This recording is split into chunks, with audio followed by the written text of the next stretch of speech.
You're still watching Citizen Extra, the Friday edition with me, Friday in Demule. In studio, I do have Bonke Kumwai and Charles Kipkule. They'll be my analysts for the next hour. Before we get down to discuss issues to do with IEBC's preparedness for the elections, we continue getting updates from Rumuruti in Laikipia with regard to the burial today of Senator for Laikipia County, Gigi Kariuki. Earlier on, we showed you live pictures of mourners arriving there, some by road, some by chopper. We're now getting live pictures there of the place, the venue of the burial ceremony, where we're going to have the service before the burial later. One of those mourners expected to attend the burial today is President Uhuru Kenyatta. We'll be getting more pictures from that end as we continue with these discussions. Also, meanwhile, the Court of Appeal is listening to that appeal by IEBC against cancellation of the presidential ballot paper printing tender. A 5-judge bench led by Erastus Gedenji includes Roslyn Nambuya, Al-Nashir Viswam, Jamila Mohammed, Professor James Otieno Odek are currently listening to that appeal. Those are live pictures there on the screen. Let's listen in. Even when we file a certificate of urgency, it's because, and you notice from the conduct of the IEBC, when the first tender was announced on 13th of February and they were told to start de novo, they started de novo because there was time. When the restricted tender was cancelled and they were told to start de novo, they started de novo because there was time. Now, my lord, they're being told for the third time to start de novo. It is not possible because there's simply no time. And a critical thing that we must point out, my ladies, is that it is impermissible for a party to also leave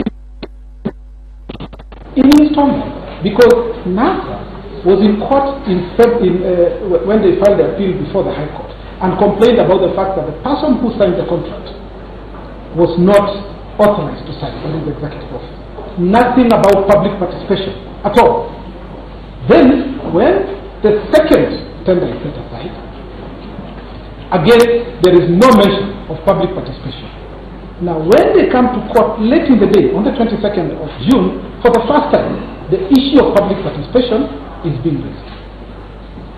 So that... Yes. And so, but as I finish on that particular issue, you notice, my lord, that the issue of the method of procurement that will be used was discussed with the presidential, with NASA, on the 24th of May 2017. 24th of May 2017. At that time, they knew that IEBC was going to procure the printing of the ballot paper through direct procurement. Well, they did not move the court until the 22nd of June, almost a month later. Throughout the proceedings, when you look at the pleadings, because they're before you, you'll notice that there is no explanation that is given as to why there was delay between the 24th of May and the 22nd of June in filing the proceedings. And the question then becomes, because they had the press briefing that I've just given the court, showing the timeline, and they knew that there was no time within which to procure a different printer and still get the document in Kenya in time, why did they wait until the 22nd of June? If really... You made that point. You could use the last 10 minutes telling us something. Thank you, Mama. Before we finish on that point, this expert opinion, yes. How was it shared? Was it an internal management procedure? Yes. Under Section 84, the expert is required to prepare an expert opinion for use by the accounting officer. So it's an internal document. It's an internal document that is prepared. But my lord will notice that exactly what is in the professional opinion is also the briefing that was given to each of the presidential candidates. Permit me, my lord, to just make a few comments regarding how this issue has been dealt with in other jurisdictions. So, you talked emphatically about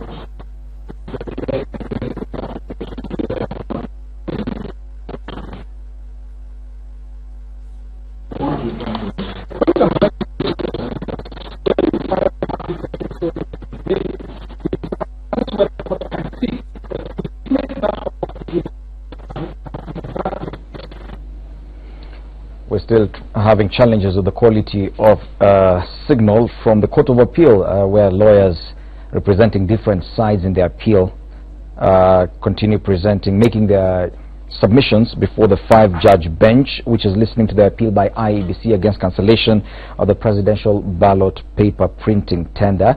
Of course, the bench comprises Erastus Gedenji, Rosalie Nambuye, Al-Nashir Visram, Jamila Mohammed, and Professor James Otieno Odek.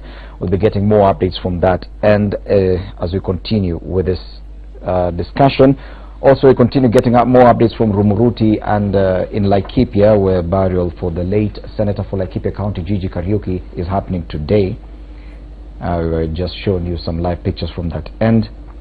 Joining my panel this morning, I introduced Bonke Kumoya and Charles Kipkulei. Now we're joined by Dina Agai as well. Good morning and karibu sana, Dina. Good morning. It's good to have you in studio. Thank you. I'd like to give you an opportunity because Bwana Kumwai has had the chance to comment on this appeal going on at the Court of Appeal. Dina Agai and Charles Kipkulei, I'd like to give you an opportunity to comment on the fact that yes, IEBC could still go ahead and award that tender back to Al Ghurair because even the ruling on Friday did not bar Al Ghurair from printing. The ruling only raised issues of lack of public participation in the process leading up to the award of that tender. Do you think it would be right for IEBC to do that? Because even today with this appeal, it is not Al Ghurair as a firm being challenged. It is the issue of public participation that's being challenged. Let's start with you, Dina. Thank you. I think the issue of the ballot printing has been a long, hard, and to some extent very confusing process because the IEBC hasn't been forthright or forthcoming with information as relates the whole process. And here we are in court again, waiting for a judgment today, and as you're saying, they're still not the case is not really on the Al Ghurair printing but on the public participation. So I think the suspicion is going to continue. I can bet you. Word on the ground is that the IEBC is not firm. It is obviously to so many people not independent in its undertakings, and I want to believe that that is going to affect the perception that people have even as we go to the polls. Yes. Yeah. Charles Kipkulei, your comments on that? Yeah, thanks, Fred. And I think on this issue of the IEBC, it is something really that has been protracted for too long, and it's time it comes to an end to allow for other preparations. On the issue of the award of the presidential tender back to Al Ghurair, in my opinion, I think the IEBC should now move forth and restore confidence in the process by seeking another printer so as to deflect these contestations that will definitely arise when if it rewards the tender to Al Ghurair. Because at the end of the day, still Al Ghurair is still printing the other ballots. They should just have a discussion and ensure that for the purposes, for the sake of ensuring that the elections proceed and these issues of contestations around surrounding the process are ended once and for all, the IEBC should just proceed and issue a fresh tender to a different company that has no contestations across the divide, so that we are able to go back to the issue of the elections. Kenyans are also, I think they have been distracted for too long. We should be focusing on the elections. And I think that's because that's what leads to the discussion we're just about to have.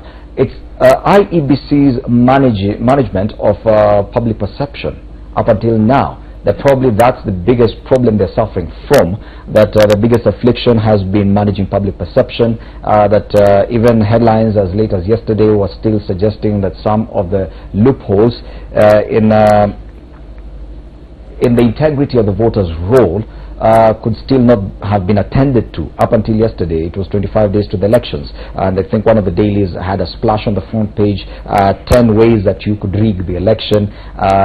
And it had mainly to do with the integrity of the voters' roll in terms of how the data is stored, how the data can be handled, who can access this data, who can amend it, who can add names, who can remove some. And The commission led by the chairman, Wafula Chebukati, later came out and said, we've actually done these things. But even for the media to actually go ahead and publish some of these headlines, it means that IEBC has not really been forthcoming with the information that we need in as far as their preparedness. That they say, yes, we are working, but how? Do you think it is necessary that the IEBC doesn't just work, but is seen to be working, actually seen by the public to be doing something? Bonke. Thank you, Demoli. Well, you see, the problem comes in with this issue of the chairman of IEBC, the manner in which he's pushing this appeal. So somebody, or maybe the opposition loyalists or the opposition leaders, they may ask a lot of questions. Why is he speaking the same language with politicians? Remember, I would quote Honorable Duale yesterday when they were in Kisii, and he was pushing the IEBC. And actually, they should actually listen to this, because when they push too much, they push the IEBC too much, and again the public or some people, they are not happy with the entire process, then it raises a lot of questions. Remember, some 3 weeks ago, former Prime Minister Raila Odinga associated the directors of Al Ghurair and the family of President Uhuru Kenyatta.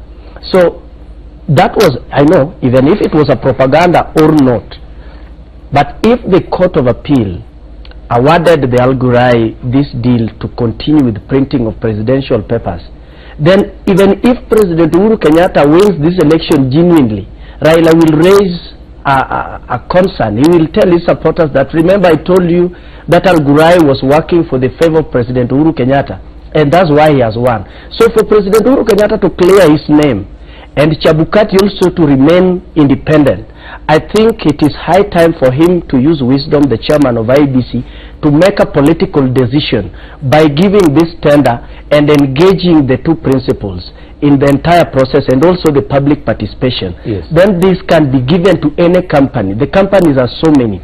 But if there is a problem of logistics, then it should come out very clear that as we speak, we've paid over 90% to Al Ghurair and we are out of cash. But then that is just one of the problems, because when it comes to public participation, or rather public perception, as far as IEBC's preparedness is concerned, IEBC appears always to be coming from a back foot, that the media probably has said something, or this side of the political divide has said the other. IEBC says we are not doing that, but how come they're always reacting to information that comes from other quarters instead of IEBC itself generating this information and being proactive about communicating exactly what they're doing? Dina Agai, do you think that IEBC has done a good job in as far as communicating the work it has done to the public to actually build confidence around its preparedness for the elections?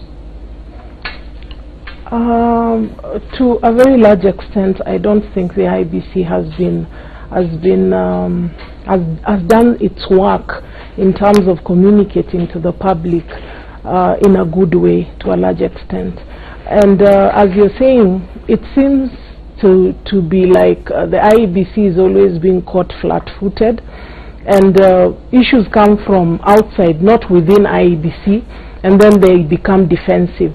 And for me, I think going to an election, it doesn't show readiness. It doesn't show that the IEBC is steady in the work that the masses expect them to do, and which is a big problem. And so for me, I think Chebukati and his team should now take charge. We are only a few weeks to the elections. From now to the election date, I think and after, I think that they should take charge. And by taking charge, what do you mean? Just even in terms of information, the IEBC has not really come out clearly, even in terms of its mechanisms. For example, the issue of the backup that they have, if, for example, the BVR fails, they've not explained it conclusively to the masses what exactly is going to happen. So some of those issues are not coming out clearly, and we are running out of time. And that is one of the most important things that they should do, so that the masses know exactly what to do come election date. So I still don't want to say that completely we've lost hope. But we are asking Chebukati and his team to pull up their socks. Yes, Charles Kipkule, of course, the IEBC came out yesterday after that headline that listed about 10 weaknesses in the integrity of the voters' roll, and they actually came out and said, no, we've actually worked on that. These are issues that we've worked on already. Yet, that information apparently was not available to the public. The issues that IEBC has already worked on. Don't you think that that's a problem? That yes, they could have done quite a lot, but simply by failing to communicate the work they've done, that leaves them with a very dented public perception? Yeah, I agree, Fred. I think the biggest challenge the IEBC faces right now is in managing their strategic communication. And now that has created this perception around the IEBC that it's not able to deliver credible elections, because so many doubts have been raised surrounding its ability to ensure an election that has integrity. But if you go down and interrogate the preparedness of the IEBC, you may find a very different picture, as you say that the IEBC has, to a large extent, even if you ask them their level of preparedness, it is almost they are almost fully prepared, aside on the issues of the court cases which are delaying them. So their challenge is this issue, as you say, that they are not proactive in their communication. They only become reactive to the extent that Kenyans are hearing of issues about the IEBC first from political actors, external actors, and not the IEBC themselves.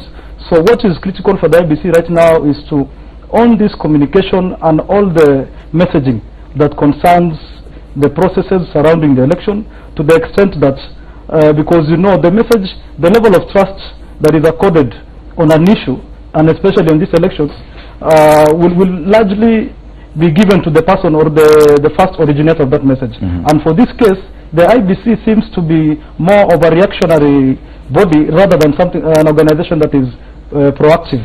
So in terms of strategic communication, the IEBC need to tell Kenyans exactly where they are. And I'm thinking even beyond this issue of the ballot papers, probably on other issues, there is one area that the IEBC needs to start talking to Kenyans right now. It is on the issue of technology, because they must not fail. They have to deliver on technology, and they should not wait until somebody starts talking about it, because definitely it's going to come. Yes. Even the register here, there are a lot of concerns. Yes, and I'd ask my director, because we could be misleading the viewers, we're talking about IEBC's preparedness for the elections. Of course, the ballot tender row is one of those things, but it has a lot to do with public perception. And Bonke Kumwai, do you agree that that has been the biggest failure by IEBC? That yes, probably they could have worked on the process, the mechanics and everything is in place, but simply by failing to communicate properly to the publics, and by this I mean the politicians, the parties, and the electorate, that simply by failing to communicate, and that therefore having a poor public image, yes, that could affect in terms of perception? Yes, Chebukati actually has been quite incompetent, because no one has been supporting Chebukati, be it political analysts or political leaders, both from Jubilee Part and NASA. Yesterday you had, I will still quote again Honorable Duale, associating Chebukati having a meeting with the NASA principals. It tells you that there's some information that maybe Honorable Duale might know, that Chebukati is meeting these principals at night. So Chebukati, he has never engaged the public and the principals in his decisions. He's been so emotional on his sentiments, the decisions he's making, and he has never engaged political scientists around him to advise him on political decisions. You cannot run to court each and every time you have a case. Even if you have a small issue with your wife, the next thing you rush to court. You cannot even sustain that marriage. So there are things we don't have to make decisions based on the ruling of the court. If a high court made their judgment the other day, are you saying you should ignore court rulings? We should not ignore court ruling. But if it has happened that you've gone to court and the ruling has been made, then make a different decision. Have another meeting. I mean, analyze the entire situation. Look at it, because this is now the public we are trying to protect.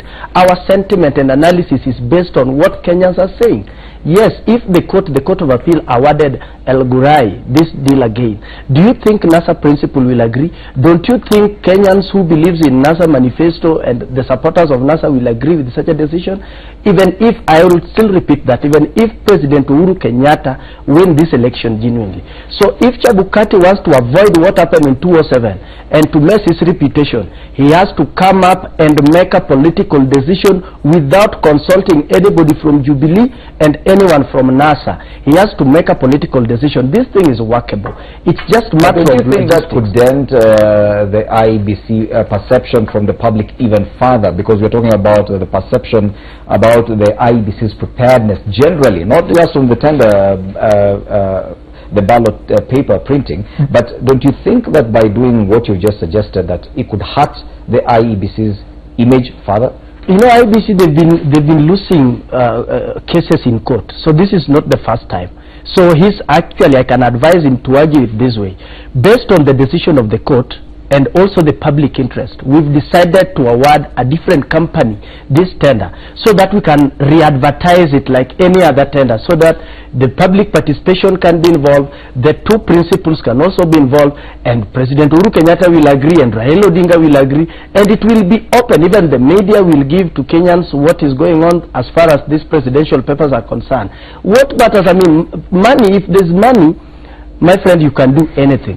Even a 28th tower can be built within a month if there is money. Yes. So what Chabukati should come out clear to tell us is that, is it logistical issues? But when we are talking about logistics is all about money. If money is there, then this thing is workable. It can be worked on. Dinner guy, where did the IEBC go wrong? Because the public was really hopeful when this new commission was being set up that yes, these are fresh commissioners. This time around, we'll have a lot of confidence in the commission. Months down the line, a few weeks to the election, public perception is really not going the way the IEBC would have expected. What went wrong?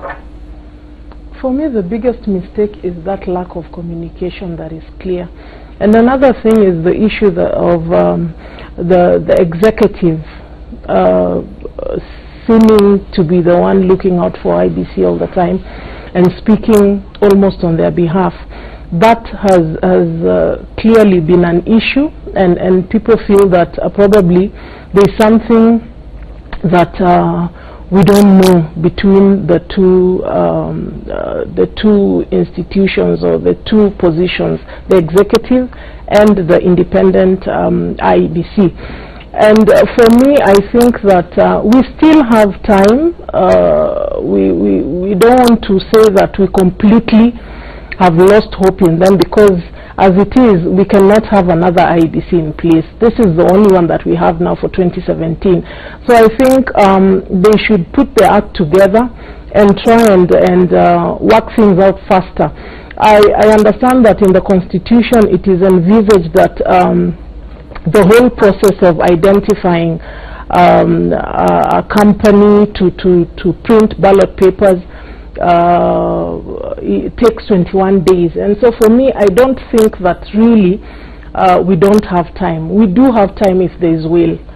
So I think the IEBC should do the needful and take charge. We are not seeing Chebukati coming out strongly and taking charge. Like the other day we had the meeting that the IEBC had with the presidential candidates, and you saw Ekuru Okot walking out, I'm sure in protest. Yeah, so such things should not be happening now.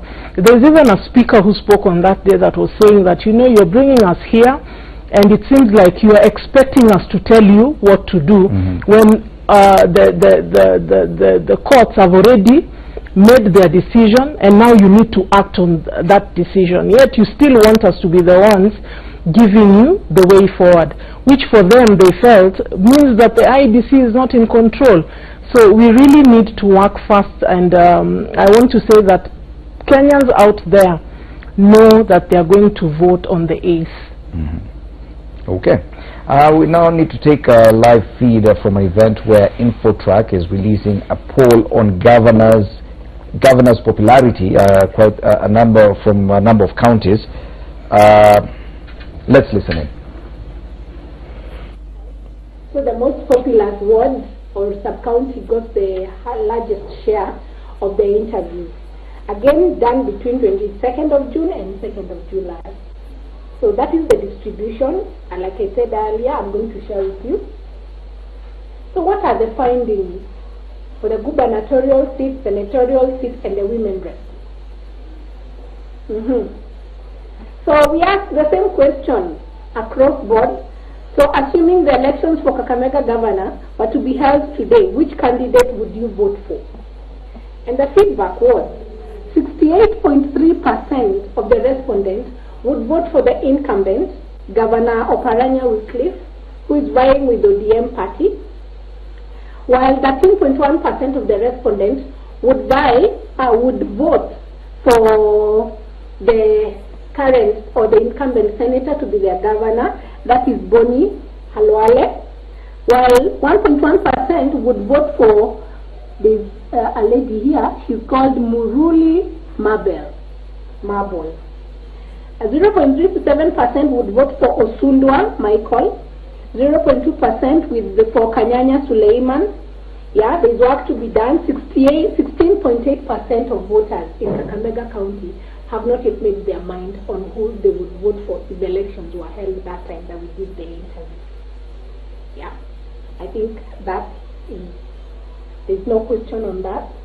So we go to the senatorial seat. The question was the same. Assuming the elections for Kakamega Senator were to be held today, which candidate would you vote for as your senator? Yeah, the findings are here. 27.4% would vote for Panyako Sindani, who is vying with ODM party. Wakongo Cleopas, 10.6%. 7.0% would vote for Livondo Stanley. Andati Martin, 2.8%. Mwanyonyo Caroline, 1.6%. 1.2% would vote for Washiko Sami. Now, the number of undecided voters for the senatorial seat, close to half of those people we interviewed, 49.5%, they haven't made up their mind. So it's upon these the candidates who are vying to go and convince these voters there's something they still are not getting. 1 month after the manifestos and the campaigns, they still not made up their mind. And I think now they're going to see this and they're going to take action. Women representative seats, the same question. Assuming the elections for Kakamega women representative were to be held today, which aspirant would you vote for? Muhanda Elsie, 34.3%. 13.3% is Pamela Nyagala. Shaban Osundwa, 4.7%. 1.9% Marcin Luceno.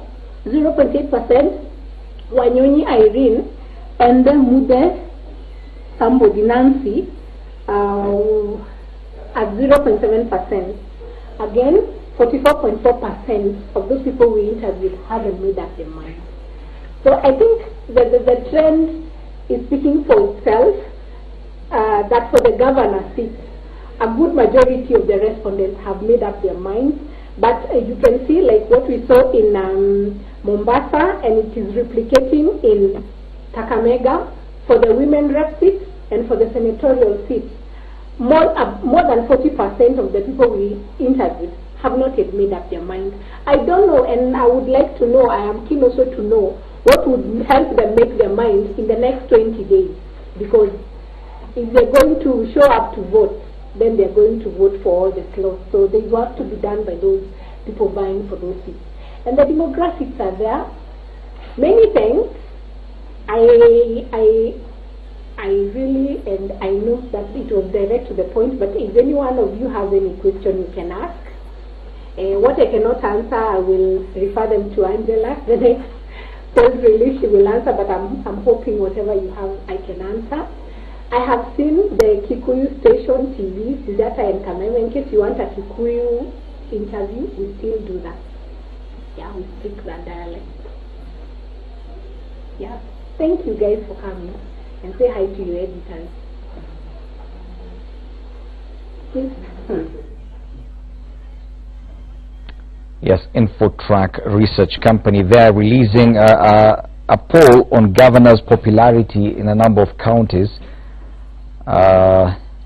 Very interesting figures there, and I'm sure we'll be updating you on those figures in our subsequent bulletins.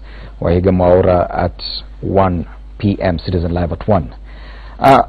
Even as we continue the discussion here on IEBC's preparedness for the elections, we just received an alert from the courts, and I think this is something that we could discuss.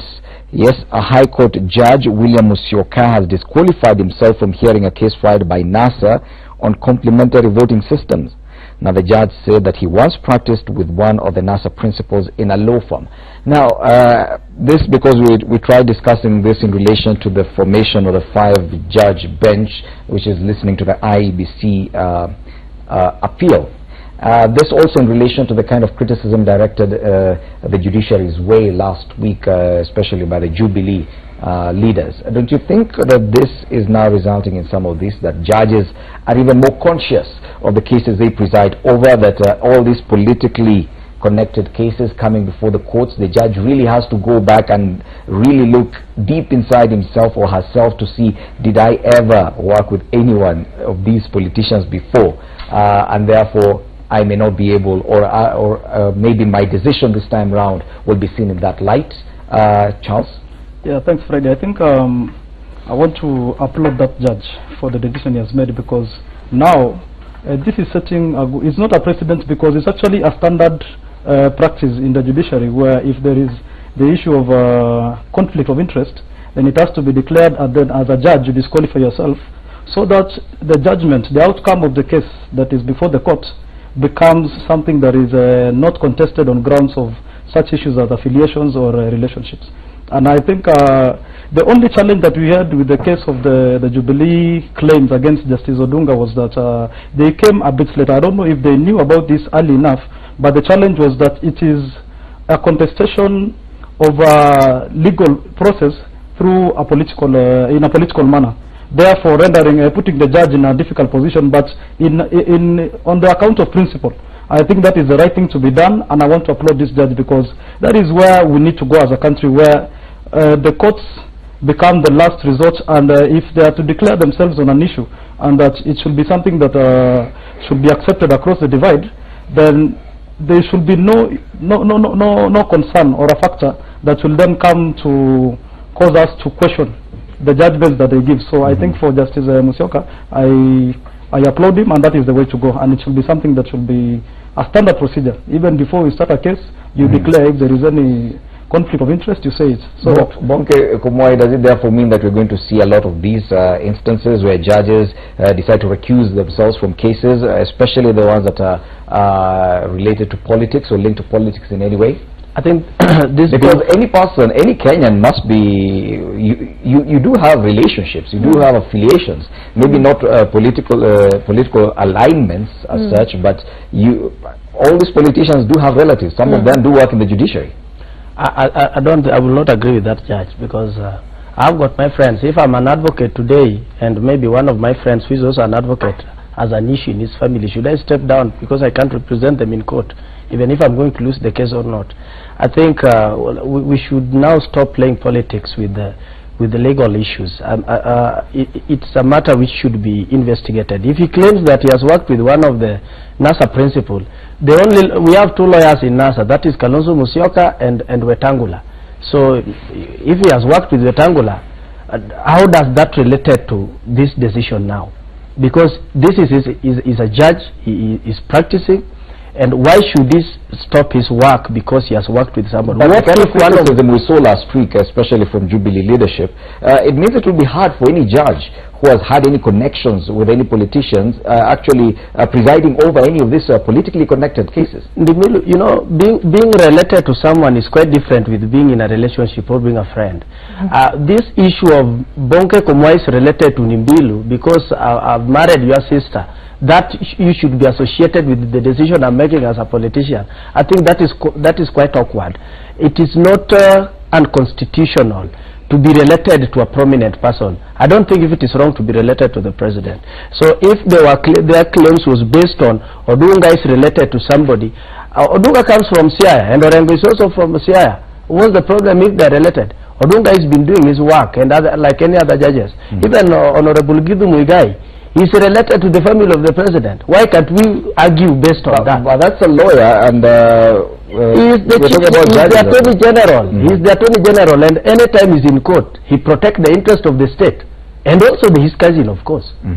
No, I think so we should not argue on our family. We should not bring families in. What about these relations, professional relations? Because he says he has worked in a law firm with one of the NASA principals. Do you think that is enough to actually be criticized if at all he had gone ahead and presided over that case, Dina?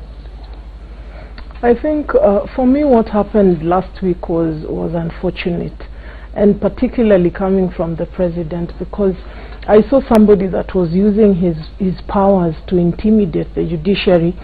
And again, I saw a situation whereby an individual judge is being singled out, and they're trying to tarnish his name.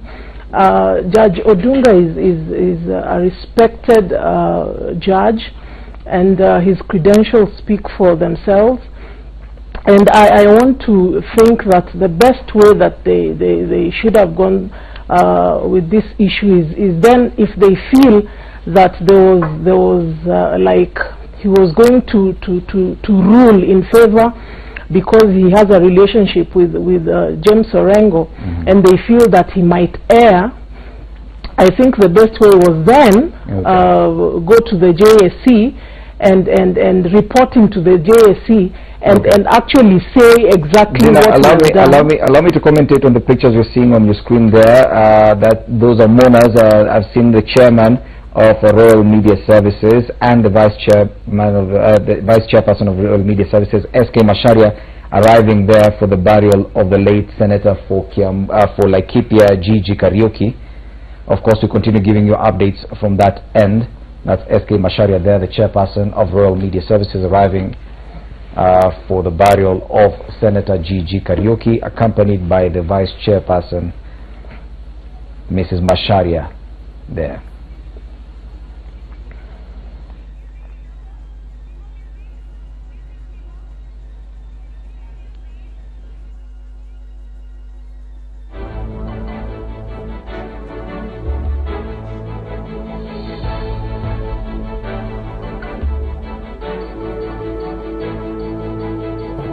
Yes, we do apologize for that technical hiccup. But we continue discussing. Of course, we'll continue bringing you updates from Laikipia as mourners continue arriving for the burial of Senator Gigi Kariuki. Of course, the President Uhuru Kenyatta is also expected to attend that ceremony. Will be going there live in a short while. Dina, I did interrupt you as you commented on this new happening there in the judiciary, where High Court Judge William Musyoka has disqualified himself from hearing a case filed by NASA on complementary voting system. The judge saying that he has once practiced with one of the NASA principals in a law firm. They're no longer working together, but they worked together previously, and now on that on the weight of that alone, the judge decides, okay, I cannot preside over this case because it is politically linked.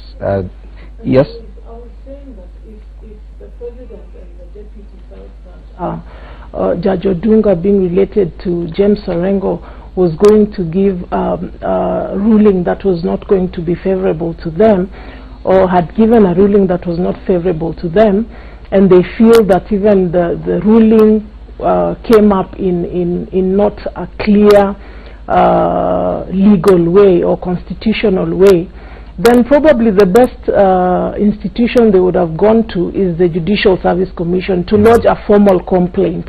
But as far as I'm concerned, what the President and the Deputy did, those were just political statements that really, for me, don't hold. They're neither